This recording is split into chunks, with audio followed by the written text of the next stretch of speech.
The morning air in Hamilton Park was crisp, the sunlight gently threading through budding trees. Joggers passed by in rhythm.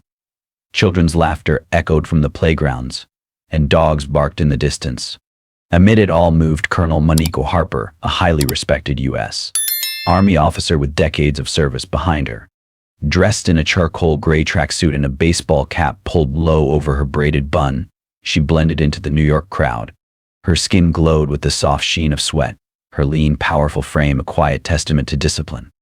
For once she wasn't the woman in uniform, the strategist the decorated colonel summoned to war rooms and crisis briefings. Today she was simply Monique, grateful for a moment of peace in a city that rarely slowed down. She slowed her pace near a quiet path shaded by cherry blossoms just beginning to bloom.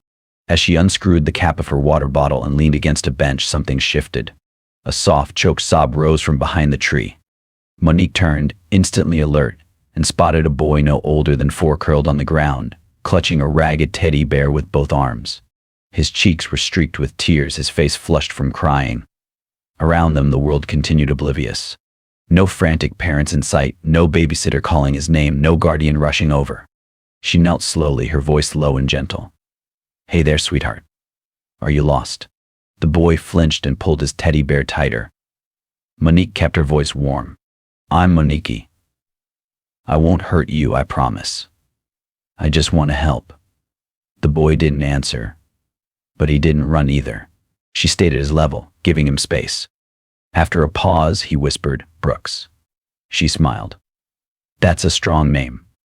Do you know where your mom is?" His lip trembled. She was there.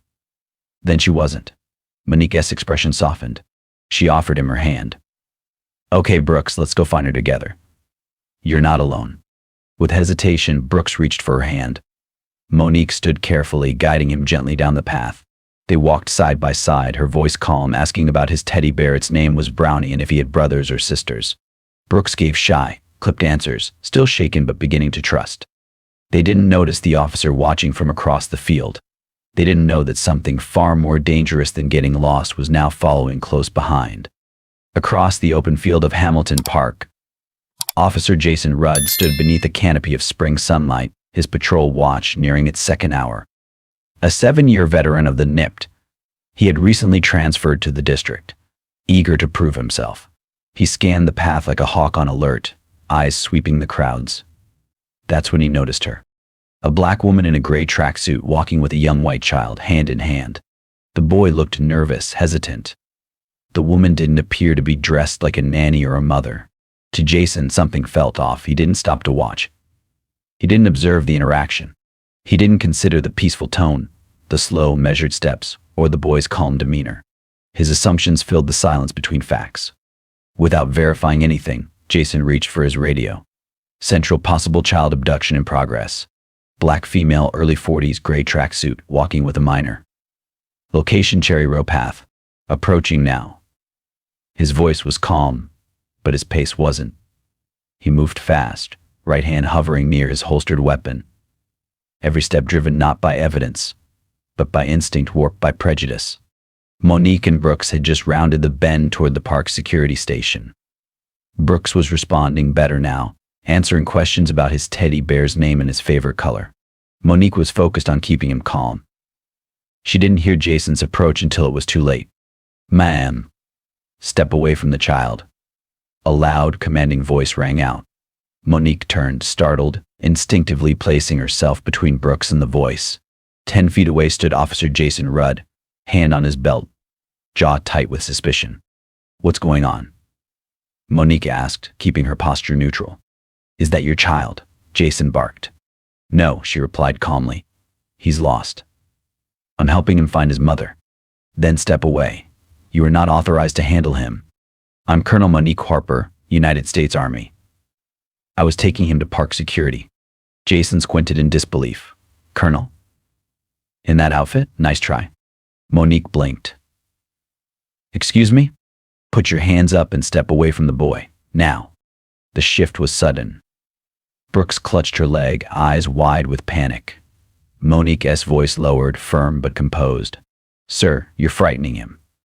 This situation needs compassion, not escalation. I gave you a lawful order." Jason shouted, drawing his weapon. Gasps rose from nearby. Phones emerged. Bystanders began filming. Brooke started crying again, loud and heartbroken. "I will not kneel," Monique said. "I have committed no crime. I will not be humiliated." Jason's hand twitched. The moment cracked open and everything changed. The air in Hamilton Park had shifted. The playful laughter and casual morning chatter were replaced with sharp tension and rising voices. Officer Jason Rudd stood rigid, weapon drawn, demanding obedience. His eyes narrowed on Monique like she was a threat, not a helper, not a citizen, not a soldier. "On your knees. Hands on your head." He barked again, his voice louder, more volatile. Monique shielded Brooks behind her, her voice unwavering. "Sir, I've already told you. I'm Colonel Monique Harper, U.S. Army. I was escorting this child to park security. He's lost. I am not a threat." Jason's grip tightened. "Last warning." Monique stood tall. Her hands were empty, her posture calm, commanding. "I will not kneel," she said, her voice like steel. "I've served this country with honor. I've broken no law. I will not surrender my dignity because you refuse to see me clearly." Around them, phones were rolling. A crowd had gathered, mothers holding children close, joggers frozen mid-stride, park-goers too stunned to speak. Brooks sobbed quietly behind Monique, gripping her leg like a lifeline. And then it happened. In one snap decision, Jason fired. The gunshot echoed like thunder across the grass. Monique stumbled back, collapsing onto one knee, clutching her thigh where blood quickly soaked through her pants. Brooks screamed. People yelled. Some ran. Others filmed. A woman shouted she didn't do anything, but the chaos drowned it all. Jason stood frozen, the weight of his mistake written across his face. A decorated officer, unarmed, shot in broad daylight because she tried to help, because she looked like someone he chose not to trust.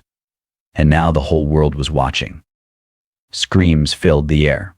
Dozens of voices shouting at once, some calling 911, others yelling in disbelief. Phones captured every angle. A woman shouted, "She's bleeding. Someone help her." Monique lay on the ground, her gray tracksuit stained deep red. Her face was pale, clenched in pain, but her mind was razor sharp. "Record everything," she said through gritted teeth to the nearby bystanders. "Every word, every second. I want it documented."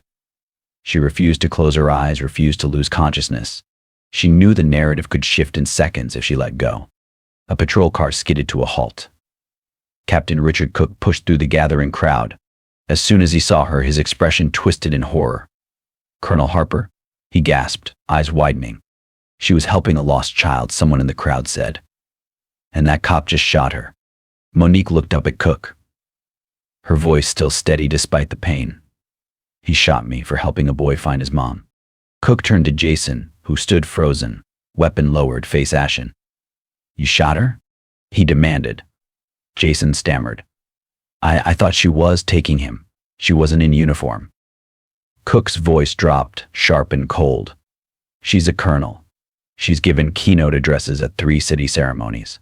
You didn't recognize her, and now you've shot her." Paramedics rushed in. Monique was lifted onto a stretcher, her jaw tight, her gaze locked on Cook. "This isn't just about me," she said as the ambulance doors began to close. "You know that, don't you?" Cook nodded slowly, the weight of it sinking in. He did know. And he also knew they couldn't bury this one. Not this time. By the end of the day, the story was everywhere. The footage, raw, unedited, damning, spread across social media like wildfire. Viewers watched in disbelief as an unarmed woman was shot in broad daylight while helping a lost child. The caption said it all: "She saved a boy. He drew a gun." News outlets picked it up within hours. National anchors replayed the clip on loop, while analysts called it a textbook example of racial profiling and excessive force. Hashtags trended. Voices rose. The nation was watching. From her hospital bed, Monique refused to remain silent. Cameras rolled as she sat upright, leg bandaged, her face composed but firm. She looked straight into the lens.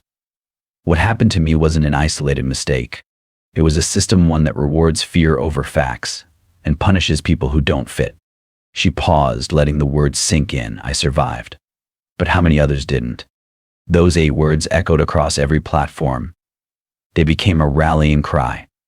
Protesters marched through Manhattan that same evening. Veterans released public statements of support. Activists called for reform. Civil rights leaders quoted her in speeches. Monique hadn't just spoken the truth, she had exposed it. And this time the world was listening. The public outrage was immediate. Footage of the incident spread like wildfire across social media, news outlets, and international broadcasts. The image of a decorated U.S. Army colonel being shot while helping a lost child ignited something deep and unresolved in the national conscience. Protesters flooded the streets of Manhattan, holding signs that read "Protect, don't profile, justice for Monique," and "Being black is not a crime." Veterans, civil rights leaders, and families who had experienced similar pain stood together in unity, calling for sweeping accountability. Under intense public pressure, the NIPT was forced to act.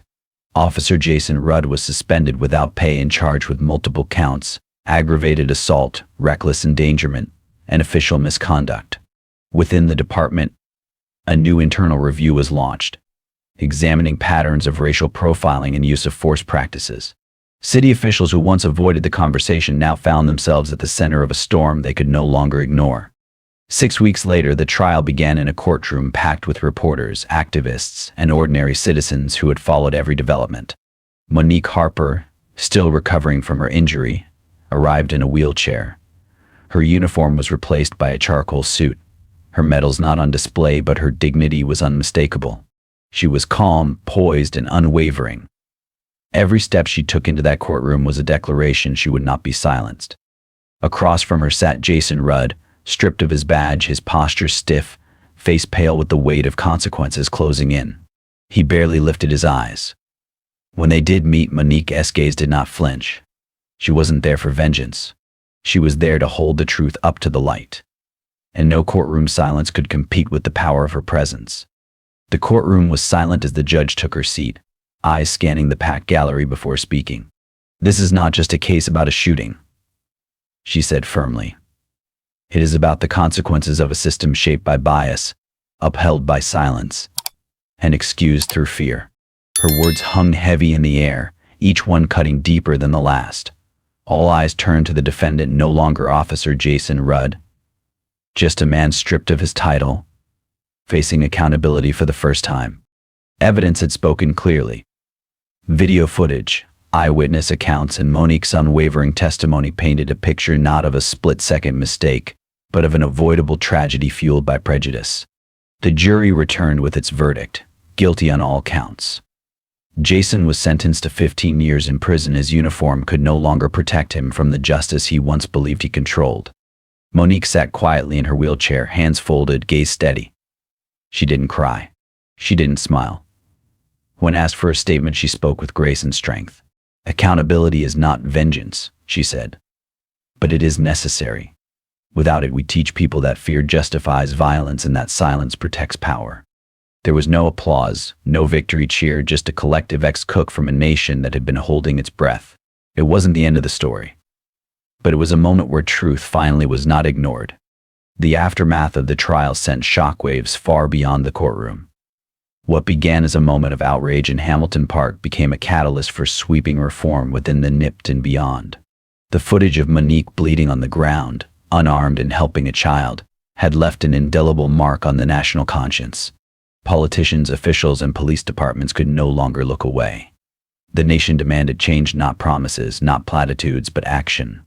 Within weeks, new policies were announced.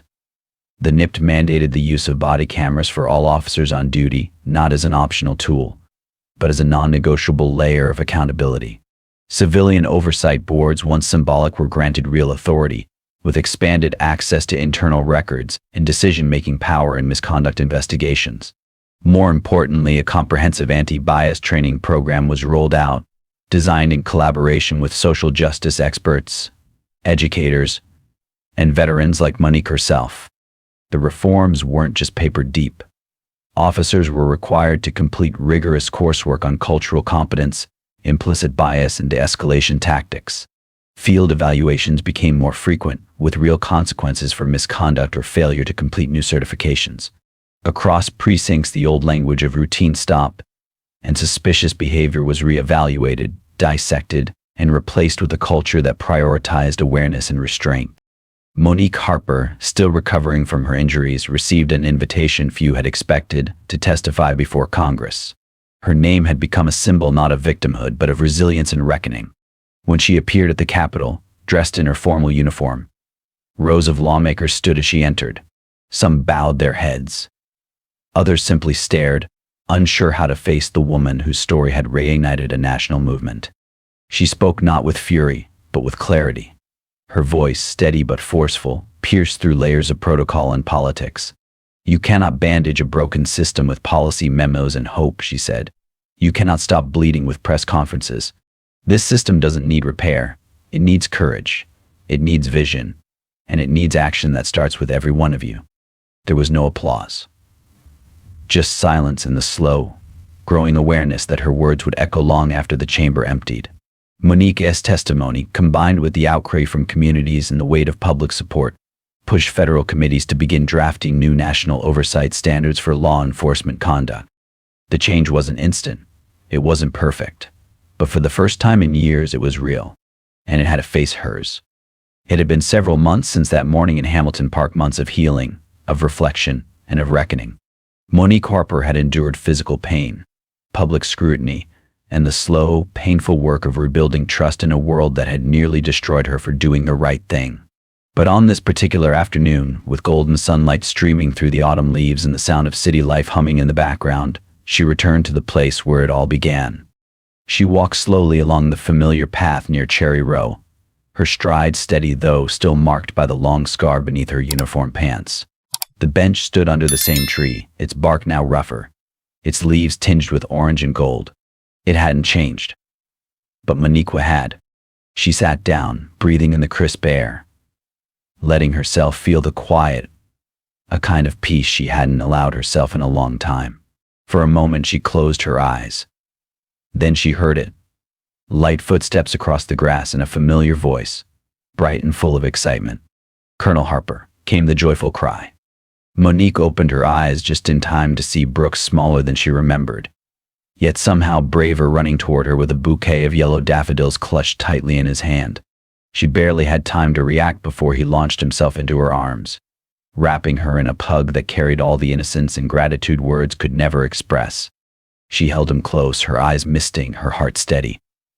"Hey, brave boy," she whispered. "I missed you." Behind him, his mother approached slowly.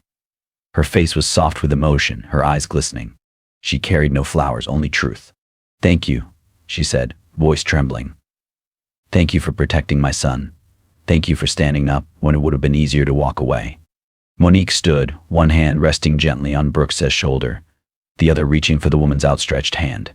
"We all have a role to play," she said simply. "Mine just happened to start here." The three of them stood there for a while, in the warmth of the afternoon sun. No cameras. No protests. No reporters. Just a quiet moment between strangers bound by an unforgettable morning and a second chance at understanding. And as laughter once again filled the park, as children raced by and leaves rustled in the breeze, Monique Harper knew this wasn't the end of the story. It was a beginning, one shaped by pain. Yes, but also by resilience, kindness, and the unshakable belief that even in a broken world, doing what's right still matters. The seasons turned, and life in New York surged forward as it always did, urgent, relentless, full of noise. Yet somewhere beneath the city's pulse, a quieter rhythm endured. One born from a bullet, but carried forward by truth. Monique Harper had returned to her post with honor, though not without pain. The gunshot had left a scar on her thigh, a faint line that ached with every storm. But it wasn't the scar that marked her most. It was the awakening. The deep, burning realization that even heroes weren't immune from being mistaken for threats, and that silence in the face of injustice was no longer an option. Her story had gripped the nation not just because of the brutality she endured, but because of the calm, human dignity with which she responded. She didn't scream for vengeance. She didn't ask for pity. She simply held up a mirror to a system long cracked and forced everyone to look. What happened to her was never just about one morning in a park, one officer's mistake, or one child's safety. It was about the everyday cost of bias, the kind that creeps in quietly, coloring judgment, distorting fear into violence. And it was about what it takes to push back. Monique's journey became more than headlines. It became curriculum, case study, conversation. Her name appeared in state legislation, in training manuals, in classrooms where young cadets were taught not just how to enforce the law, but how to see the people they served. She gave speeches not to be applauded, but to plant seeds. Prejudice kills, she would say, her voice firm. But truth, when we stand for it, can save lives. That became her legacy. Not a title, not a medal, but a call to conscience. Years passed, but the ripple never stopped. Officers she never met would pause before drawing assumptions. Children like Brooks would grow up knowing that courage doesn't always wear a uniform. And justice doesn't always come from power, but from those brave enough to speak when it matters. And for Monique, the work never ended. Each time she stood before a room of recruits, each time she met with families still waiting for answers, she carried not just her story, but the weight of all the voices silenced before hers. She knew her survival wasn't just chance. It was a responsibility. The park would bloom again. The headlines would fade. But the truth had been carved into the city's conscience. This was the end of a chapter, not the whole book. The scar remained. The memory never dulled. But neither did the mission. Justice wasn't a finish line. It was a path, and Monique Harper would keep walking it, so no one else had to walk it alone. This story reminds us that kindness should never be mistaken for threat, and skin color should never be grounds for suspicion or fear. It reveals how dangerous prejudice becomes when combined with power, and how easily it can lead to irreversible mistakes. If I were the person in this story, I wouldn't stop. I would stand up, not just for myself, but for every voice that was once silenced. I'd turn wounds into action, pain into warning, and this story into fuel for change. Will racism end by 2045? Maybe not. But if enough people are brave enough to face the truth and hold wrongdoers accountable, at the very least, silence will no longer be its shield. Note: this story is entirely fictional and created for the purpose of raising awareness. It highlights issues of responsibility, justice, and the importance of treating everyone with respect and dignity. We firmly oppose violence, prejudice, and injustice in all forms. Viewer discretion is advised.